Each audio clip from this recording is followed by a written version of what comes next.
About 4,600 years ago, while the Egyptians were building the Great Pyramid of Khufu and the Sumerians were inventing the world's first writing system, a third great civilization emerged on the floodplain of the Indus River in what is now Pakistan and northwestern India. We call them the Indus Valley Civilization, or sometimes the Harappan Civilization, after their first major excavated city. They built more than 1,500 cities and towns across an area of 1.25 million square kilometers, larger than the territories of Egypt and Mesopotamia combined. Their largest cities held 40 to 60,000 people, comparable to the largest cities anywhere on Earth at the time. They had standardized brick sizes used across hundreds of miles. They had sophisticated water management with covered drains in every neighborhood. They had public baths, granaries, dockyards, and a system of weights and measures so precise that scholars believe they had a centralized regulatory authority. They had a writing system. We have over 4,000 inscribed objects, primarily small seals, but also pottery, copper tablets, and clay tags. We have cataloged every distinct symbol. We can identify common combinations. We have computer-generated character frequency analyses. We cannot read a single word. The Indus script remains one of the great unsolved problems in linguistics and archaeology. The civilization itself flourished for about 700 years. Then, between 1900 BC and 1700 BC, it collapsed. The cities were abandoned. The trading networks broke. The script was forgotten. The civilization that had built urban infrastructure rivaling anywhere in the world simply ended. Their descendants forgot they had ever existed. The Harappans were rediscovered only in the 1820s when British engineers building the Lahore-Multan Railway began using ancient bricks they were quarrying from a place called Harappa. The bricks looked unusually well made. By the 1870s, archaeologists had recognized that something significant was buried beneath the modern landscape. Major systematic excavation began in the 1920s under John Marshall, the Director General of the Archaeological Survey of India.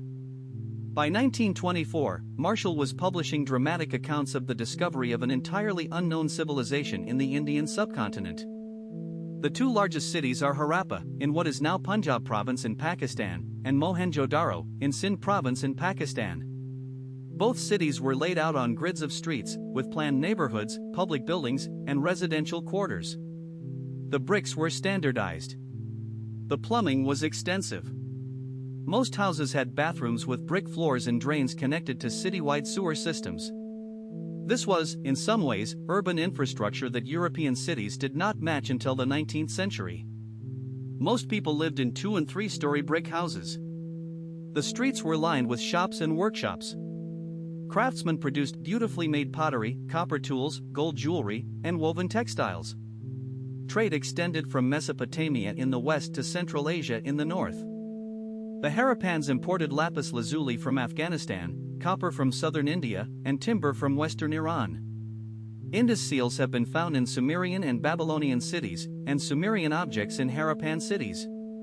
They were a major node in the early Bronze Age trading network. The Indus seals are the most famous Harappan artifact. About 2,000 have been recovered. They are typically 2 centimeters square, made of soapstone, and engraved with a brief inscription in the Indus script along with an animal figure, often a cattle-like creature or what looks like a unicorn. The seals were used for trade, probably to mark goods or property ownership. Some have been found at sites in Mesopotamia, evidence that Harappan merchants traveled there.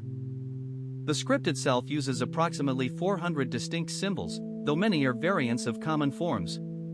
The inscriptions are short, typically 4 to 7 symbols, with some longer pieces of about 20 symbols. The brevity is part of the difficulty in decoding. We have never been able to definitively identify the underlying language, the relationship of the script to known languages, or even whether it represents speech at all. Some scholars argue the symbols are not phonetic writing but a system of property markers or political emblems. The leading hypothesis is that the language is related to the Dravidian language family, which is still spoken in southern India. If true, the script may have encoded an early form of Dravidian. But this is contested, and no successful decoding has ever been achieved despite computer-aided analysis since the 1960s.